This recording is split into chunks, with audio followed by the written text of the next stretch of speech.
So బేసిక్‌గా Zinker అనే బ్రాండ్‌ని మేము ఎలా స్టార్ట్ చేసాము, అసలు ఏంటి అని అంటే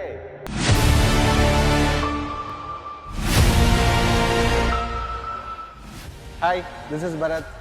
Hi, I'm Vijay. We are the founders of Zinker.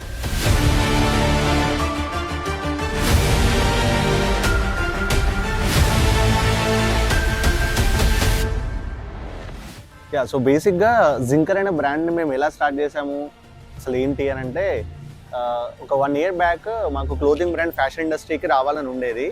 So మేము అప్పుడు ఎలా స్టార్ట్ చేయాలి ఏంటి అనేది మార్కెట్ రీసెర్చ్ చేసాము. అప్పుడు నా ప్లాన్ని విజయ్కి నేను షేర్ చేశాను. సో తను కూడా ఓకే అన్నారు. సో మేము 1 year వచ్చేసి మొత్తం మార్కెట్ అంతా రీసెర్చ్ చేసి సో స్లోగా మేము ఫస్ట్ మార్కెట్ ప్లేసెస్లో లాంచ్ చేసాము. So once we were into market places then we did pretty well and then we started our own brand Zinker. Actually Bharat వచ్చి 1 year బ్యాకే నాకు కలిసి అన్న క్లాతింగ్ బ్రాండ్ స్టార్ట్ చేద్దాం. అసలు బయట జనరేషన్ కూడా కొంచెం మనం కొత్త తరంగా ఏదైనా క్వాలిటీ కానీ ప్రోడక్ట్ కానీ లేకపోతే డిజైన్స్ కానీ సెలెక్ట్ చేద్దాం, ఒకసారి సెర్చ్ చేద్దామని చెప్పి